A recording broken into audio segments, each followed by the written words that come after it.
சமையல் திருவிழாவின் நண்பர்கள் மற்றும் குடும்பத்தினருக்கு அன்பான வணக்கங்கள். இன்றைக்கி நம்ம சேனலில் பிரெட் பஜ்ஜி எப்படி செய்யலாங்கிறத பார்க்க போகிறோம். அதுக்கு தேவையான இன்க்ரீடியன்ட்ஸ்லாம் நான் இதில் ஷேர் பண்ணியிருக்கிறேன்.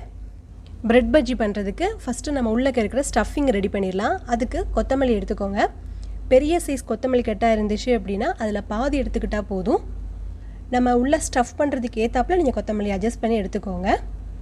நான் இன்றைக்கி ஒரு கட்டு ஃபுல்லாக எடுத்துகிட்டு கீழே இருக்கிற அந்த வேர் பகுதியை மட்டும் கட் பண்ணிட்டேங்க. இதில் இருக்கிற மண்ணெல்லாம் போகிற அளவுக்கு நல்லா அலசி எடுத்துகிட்டு 2 துண்டாக கட் பண்ணி மிக்ஸி ஜாரில் போட்டுடலாம்.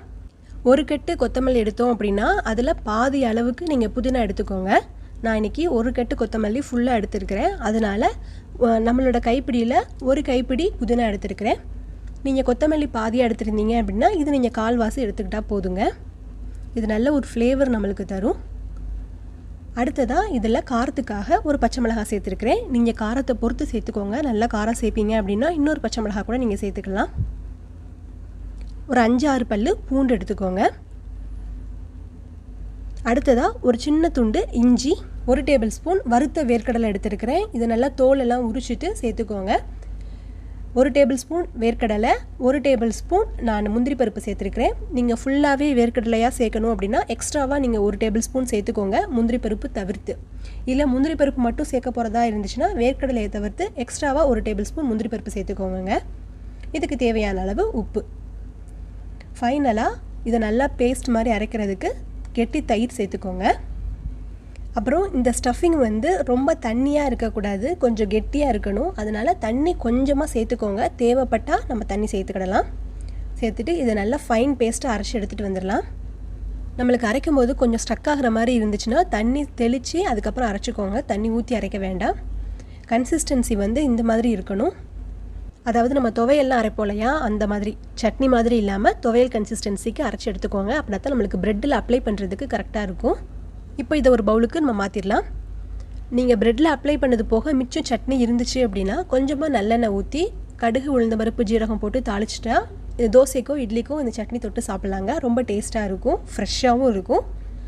சரி, இப்போ இதை அப்படியே வச்சுட்டு அடுத்ததாக நம்ம அந்த பஜ்ஜிக்கான மாவு ரெடி பண்ணிடலாம். அதுக்கு 2 கப் கடலை மாவு எடுத்துருக்கிறேன். நீங்கள் கடலை மாவுக்கு பதிலாக பஜ்ஜி மாவு கூட எடுத்துக்கலாங்க. அடுத்ததாக 1 டேபிள் ஸ்பூன் கார்ன்ஃப்ளவர் மாவு. இது இல்லைன்னா இதுக்கு ஈக்குவலாக நீங்கள் அரிசி மாவு கூட சேர்த்துக்கலாம். இது அந்த வெளி லேயர் நல்லா கிறிஸ்பியாக இருக்கிறதுக்கு இருக்கும். அடுத்ததாக இதுக்கு தேவையான அளவு உப்பு சேர்த்துக்கோங்க. அடுத்ததாக நம்ம காரத்துக்கு ஏற்றாப்பில் மிளகாத்தூள் சேர்த்துக்கலாம். நான் இன்றைக்கி 2 டீஸ்பூன் மிளகாத்தூள் சேர்த்துருக்கிறேன். இது உங்கள் காரத்துக்கு ஏற்றாப்பில் கூட்டிக்கலாம், குறைச்சிக்கலாம். 1 teaspoon Kashmiri chilli powder, 1/2 teaspoon பெருங்காயத்தூள். இது ஈஸியாக டைஜஸ்ட் ஆகிறதுக்காக. இப்போ இது எல்லாத்தையும் நல்லா மிக்ஸ் பண்ணி விட்டுருங்க. இந்த மாவில் உப்பு, காரம் எல்லா இடத்துலையும் படுற மாதிரி நல்லா மிக்ஸ் பண்ணதுக்கப்புறம் நம்ம கொஞ்சம் கொஞ்சமாக தண்ணி சேர்த்துக்கலாம். இந்த மாவு பொறுத்த வரைக்கும் தண்ணி முதலையே நிறையா சேர்த்துறாதீங்க. கொஞ்சம் கொஞ்சமாக சேர்த்து நல்லா மிக்ஸ் பண்ணி விட்டுட்டு அதுக்கப்புறமா தேவைப்பட்ட தண்ணி சேர்த்துக்கோங்க. நம்ம முதலையே தண்ணி சேர்த்துட்டோம் அப்படின்னா ரொம்ப மாவு நீர்த்துரும். ஸோ நம்மளுக்கு ப்ரெட்டை இதில் டிப் பண்ணி போடும்போது இந்த மாவு ப்ரெட்டில் ஒட்டாமல் இருக்கும். அதனால் கொஞ்சம் கொஞ்சமாக சேர்த்துக்கோங்க. இப்போ பாருங்கள், இப்போ எடுத்து ஊற்றும் போது நம்மளுக்கு கேக் பேட்டர் மாதிரி வருது பார்த்தீங்களா. இந்த கன்சிஸ்டன்சி நம்மளுக்கு வேண்டாம். இதை விட கொஞ்சம் தின்னாக இருக்கணும். ஸோ நான் இன்னும் கொஞ்சமாக தண்ணி சேர்த்துட்டு மறுபடியும் நான் நல்லா மிக்ஸ் பண்ணி விட்டுறேன். கேக் பேட்டர் மாதிரி ரொம்ப திக்கான கன்சிஸ்டன்சியில் இருந்துச்சுன்னா நம்மளுக்கு ப்ரெட்டை விட இந்த மாவு தான் ரொம்ப சாப்பிட்ற மாதிரி இருக்கும். இப்போ பார்த்திங்கன்னா நம்ம எடுத்து ஊற்றும் போது நல்ல ஒரு ஃப்ளோ இருக்கும். இப்போ பாருங்கள், இந்த அளவுக்கு நம்மளுக்கு தின் கன்சிஸ்டன்சியில் இருக்கணுங்க. இதை விட ஈஸியாக இன்னொரு டிப் இருக்குது ஃப்ரெண்ட்ஸ்.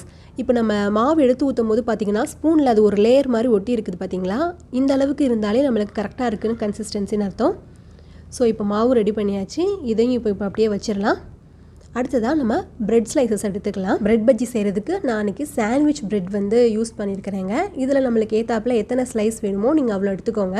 இதில் நம்மளுக்கு இந்த கார்னர்ஸை கட் பண்ணிட்டுமே நம்ம பிரெட் பஜ்ஜி செய்யலாம். அப்படி இல்லை அப்படின்னா இந்த கார்னர்ஸோடையும் செஞ்சாலும் நல்லா தாங்க இருக்கும்.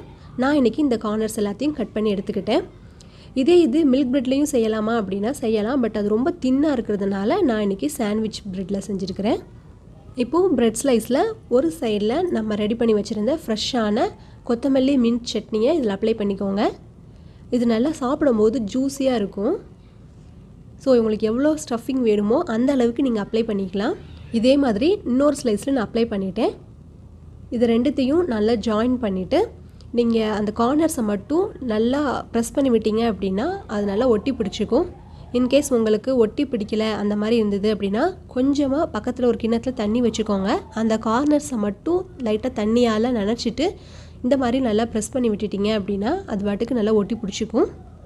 நம்ம உள்ளே அந்த அரைச்சி வச்சுருக்கிறோம் இல்லையா, இந்த ஸ்டஃபிங் தான் இந்த பஜ்ஜிக்கே ரொம்ப ஹைலைட்டுங்க. இது நம்ம எதுவுமே எண்ணெயிலலாம் வதக்கலை, அப்படியே ஃப்ரெஷ்ஷாகவே அரைச்சிருக்கிறதுனால இந்த புதினா, கொத்தமல்லி, இஞ்சியோட ஃப்ளேவரை வந்து நம்ம அப்படியே சாப்பிட்றதுக்கு ரொம்பவே நல்லாயிருக்கும். இது எங்களோட ஹாஸ்டலில் உள்ள ஈவினிங் டைம் ஸ்நாக்கு. இதே மாதிரி உங்கள் ஹாஸ்டல் லைஃப்லையும் நீங்கள் என்ஜாய் பண்ணி சாப்பிட்ட ஸ்நாக்ஸ் ஏதாவது இருந்துச்சுன்னா மறக்காமல் கமெண்ட் செஷனில் சொல்லுங்கள். அந்த ரெசிபியை நம்ம சேனலில் நம்ம ட்ரை பண்ணி பார்க்கலாம். நடுவில் மட்டும் கட் பண்ணி 2 ஸ்லைஸாக எடுத்து வச்சுக்கோங்க. இது கிட்ஸுக்கு பிடிச்ச மாதிரி செய்யணும்னா அதுக்கும் ஒரு ஐடியா இருக்குது. நம்ம வீட்டில் குக்கி கட்டர்ஸ்லாம் வச்சுருப்போம் இல்லையா, அதில் எந்த ஷேப் ரொம்ப பிடிக்குமோ அந்த ஷேப்புக்கு நல்லா கட் பண்ணி எடுத்துக்கோங்க. அதில் ஒரு பக்கம் நான் டொமேட்டோ கெச்சப் அப்ளை பண்ணியிருக்கிறேன், இன்னொரு பக்கம் நம்ம ரெடி பண்ணி வச்சுருந்த சட்னி. இதை ரெண்டுத்தையும் சேர்ந்து பைண்ட் பண்ணி வச்சிடலாம். இதே மாதிரி நான் இன்னொரு கார் குக்கி கட்டர் வச்சுருந்தேன், ஸோ அதுலேயுமே நான் அப்ளை பண்ணி எடுத்துக்கிட்டேன். இப்படி பண்ணுறதுனால கிட்ஸுக்குமே ரொம்ப பிடிக்கும், விரும்பி சாப்பிடுவாங்க. இதே மாதிரி எல்லா பிரெட் ஸ்லைசஸும் அப்ளை பண்ணி கட் பண்ணி எடுத்து வச்சுக்கோங்க. அவ்வளோதான். இவ்வளோ நேரம் நம்ம 2 பிரெட் ஸ்லைஸ் வச்சு அப்ளை பண்ணி வச்சோம் இல்லையா, இப்போது நம்ம ஒரே ஸ்லைஸில் கூட நீங்கள் அப்ளை பண்ணி வைக்கலாங்க.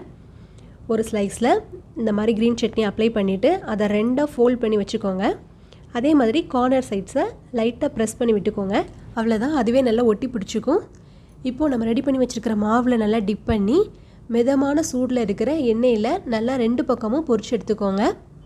ஃப்ளேம் வந்து ரொம்ப ஹையில் இருந்துச்சு அப்படின்னா ஈஸியாக கரிஞ்சிடும். இது வேகிறதுக்கும் ரொம்ப நேரம் எடுத்துக்காதுங்க. அதனால் மீடியம் ஃப்ளேமில் வச்சுட்டு ஒவ்வொரு பஜ்ஜியாக நீங்கள் பொரிச்சு எடுத்துக்கலாம். இவ்வளோ தாங்க, சுட சுட பிரெட் பஜ்ஜி ரெடி ஆயிடுச்சு. ஈவினிங் டைமில் ஒரு டீயோட இந்த பிரெட் பஜ்ஜி நீங்களும் சாப்பிட்டு பாருங்கள். எப்படி இருந்ததுங்கிறத கமெண்ட் செஷனில் சொல்லுங்கள். உங்களுக்கு இந்த ரெசிபி பிடிச்சிருந்துச்சுன்னா லைக் பண்ணுங்கள். உங்கள் ஃப்ரெண்ட்ஸ் அண்ட் ஃபேமிலிஸ்க்கும் இந்த ரெசிபியை ஷேர் பண்ணுங்கள். மறக்காமல் சமையல் திருவிழா சேனலை சப்ஸ்கிரைப் பண்ணுங்கள். தேங்க்யூ.